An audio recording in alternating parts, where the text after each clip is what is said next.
Bonsoir à tous, de retour avec un nouveau portrait des associations césoises. Ce soir, j'accueille Marina Réal Laden et Séverine Guérousselot, membres de l'association des parents d'élèves de l'école des Bouclines. Bonsoir à vous deux. Bonsoir. Alors, combien de membres est composée votre association de parents d'élèves? Alors Séverine, Marina, si vous pouvez... Une vingtaine de membres, voilà, après c'est assez fluctuant. Après, on en a souvent beaucoup en début d'année, et après... toujours un noyau de fidèles qui reste d'année en année. Mais c'est vrai que voilà, à peu près on va une vingtaine de membres actifs et puis des parents qui nous aident ponctuellement sur les événements. Toujours, on a des ressources secrètes. Après 3 semaines de fermeture, le gouvernement a décidé de maintenir son calendrier. Une rentrée des classes qui a eu lieu fin avril pour les écoliers en primaire et maternelle. Alors comment s'est passée cette rentrée pour les élèves ? Très bien de mon côté. Après, sachant que moi j'ai aussi un collégien qui n'est donc pas rentré. Voilà, c'est un petit peu plus compliqué à gérer. Oui, à l'heure qu'on enregistre cette émission, c'était pas encore le cas. Alors, beaucoup de parents ont été contents d'avoir pu remettre les enfants à l'école. Est-ce qu'il y a eu des parents inquiets de remettre les enfants ? Il y a toujours quelques parents et souvent c'est au cas par cas selon peut-être des soucis de santé dans les familles, mais globalement tout le monde met ses enfants à l'école avec des rentrées échelonnées en heures, 8h10, 8h20, pour pas que les enfants se croisent trop. Et les conditions sanitaires et le protocole est vraiment mis en place et bien communiqué à toutes les familles par l'école, par les administrations. Oui, puis il est resté identique avant les vacances. Il y a toujours une séparation des classes. Voilà, les enfants ne se brassent plus. Et comment réagissent les élèves à cette crise sanitaire qui en finit plus ? Ils sont ravis de remettre le masque pour aller à l'école. Ah là là, je crois que c'est ça qui les rend le plus heureux. Oui, ils sont contents de retrouver les amis. Ils ont hâte de retrouver une vie normale. Mais c'est vrai qu'ils sont assez résilients. Ils s'adaptent vite, ouais, je crois. Et comment vous jugez, vous, les mesures prises par le gouvernement au niveau de toute cette chose, au niveau des écoles, par exemple ? Oui, vous pouvez parler, n'ayez pas peur. Le fait que les enfants puissent aller à l'école, je pense, préserve leur équilibre, en tout cas. Moi, c'est surtout ce que je vois. Et puis, je pense que toute la population doit s'adapter. Je pense que chacun fait comme il peut dans cette situation qui nous emmène tous. C'est vrai qu'on a eu finalement beaucoup de chance en France que les enfants restent à l'école et continuent une scolarité quasi normale, en tout cas pour les petites classes, un petit peu moins pour les niveaux supérieurs, mais c'est vrai que c'est important pour le moral des troupes et puis pour il n'y a pas eu de retard pour le moment, ils sont à jour au niveau des cours. Après tout est objectif, après ils progressent et puis après même quand on reste un petit peu à la maison, on découvre d'autres choses. Après ils ont une capacité d'adaptation bien supérieure à nous.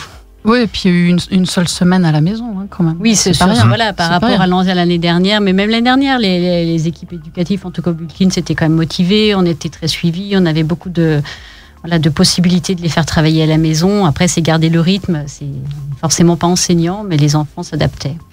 Et les enseignants ont beaucoup soutenu les parents aussi, je pense, guidés. Il y a eu du soutien quand même Oui. Par audio, je pense, par visio du moins, je pense. Alors selon les institutrices, instituteurs, chacun à sa façon et eux aussi ont dû s'adapter. Donc quand je dis que c'est une aventure collective, je pense vraiment. Oui, puis maintenant on a des nouveaux outils. C'est vrai qui aurait pensé il y a quelques années qu'on aurait une application mobile pour communiquer avec l'école. On a du cartable, on a les devoirs en ligne, on a les documents en ligne. Donc même si l'enfant a oublié à l'école, on peut retrouver le document. Après, il faut un petit peu s'équiper. C'est vrai qu'on est en 2021, il faut avoir une imprimante, un ordinateur. C'est un peu une nécessité. Et justement, comment a fonctionné votre association durant les confinements ? Vous avez pu garder des contacts ? Comment ça s'est passé ? Voilà, on a un mail et un groupe WhatsApp. Et puis après, on a continué à faire des réunions par Zoom. Et en mars dernier, le CCAS de Sciez a eu lieu l'installation d'un nouveau conseil municipal des jeunes. Ce projet a été présenté aux élèves des écoles de Sciez.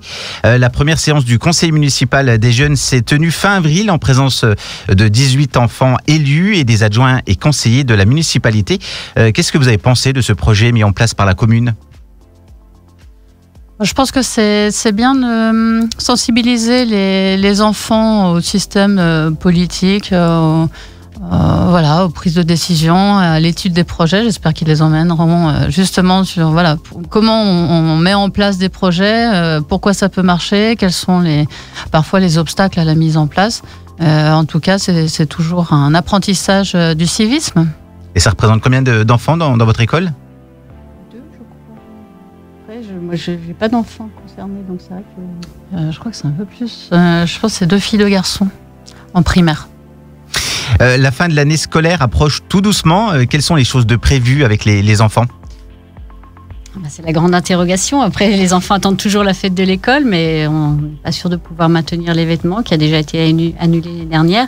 Par contre, on a quand même fait moult événements malgré tout au long de l'année. Il y en a eu un événement en présentiel, c'était la mode.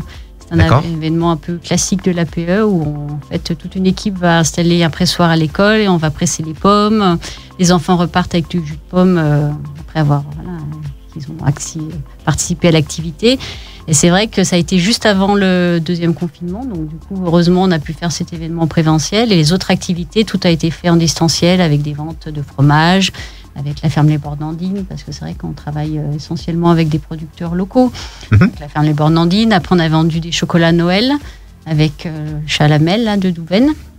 Et là, on a organisé une vente de fleurs, toujours à distance. Alors, malgré tout, les gens participent. Et c'est avec les Serpitets de Sciez.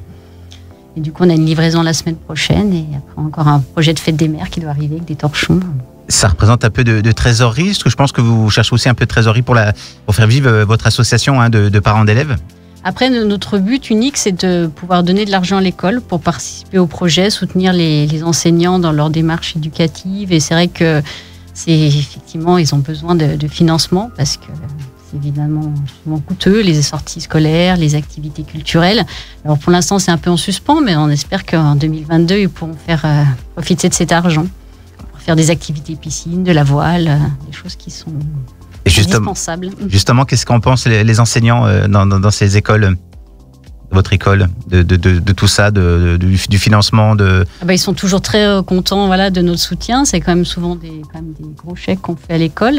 Et c'est vrai qu'après, on est au-delà de l'argent, on est aussi un lien entre les parents et l'école. On soutient les enseignants dans leurs besoins, en fait, même en matériel. S'il y a besoin de faire des réclamations auprès de la mairie, on les appuie. On a pu rencontrer les élus, on a fait des demandes. On attend aussi encore certaines avancées, mais c'est vrai qu'ils ont besoin de soutien parce que les enseignants, ils sont à l'école un certain temps et puis c'est pas toujours facile de faire le lien entre les familles, la mairie. Et on est aussi en lien avec le foyer culturel de Sciez parce qu'on avait participé aux commissions aussi pour la cantine scolaire, pour l'amélioration des repas. C'est aussi un sujet qui... Il y a des choses à améliorer, je suppose. Il y a toujours des choses à améliorer, voilà. Surtout pour les qualités d'accueil, les problèmes de bruit, les problèmes de choix des menus, pareil, de privilégier plutôt des aliments locaux. C'est pas le cas actuellement dans les cantines ? Ça l'est de plus en plus, mais ça demande une organisation. Quels sont les plus beaux projets que vous avez pu mettre en place avec votre association ? C'est nos projets un peu récurrents, toujours en présentiel, parce que c'est toujours des événements festifs. Alors souvent, un événement qui est très privilégié des enfants, c'est la boum d'Halloween, qui a lieu juste avant les vacances de Toussaint, qui a été annulée cette année, qui a un bal costumé. Après, il y a la fête de Noël, qui est aussi un moment assez joyeux, où les enfants chantent avec la participation des enseignants. Et après, en fin d'année, il y a la fête de l'école, qui est quand même un grand classique pour les enfants. Et c'est quand même un moment de grande convivialité entre les familles, les enfants souvent se rencontrent un peu plus, et même avec les enseignants. C'est vrai qu'on les voit un petit peu sous un autre jour à la fin de l'année. Marina et Séverine, merci d'avoir été avec nous sur Tonon Alpes Radio. Je vous laisse le mot de la fin pour conclure cette interview. Qu'est-ce qu'on peut vous souhaiter pour cette fin d'année scolaire ? Je pense que comme pour tout le monde, un retour à la vie normale et au présentiel, et puis pouvoir renouveler des événements, parce que c'est vrai que on a créé aussi des vides-greniers, des événements qui quand même brassent un peu des gens, et c'est vrai qu'on a envie de retrouver ce lien social, un peu comme un peu de normalité pour tout le monde. De la légèreté et de la liberté. Merci à vous deux et à très bientôt. Merci. À très bientôt, merci. Au revoir.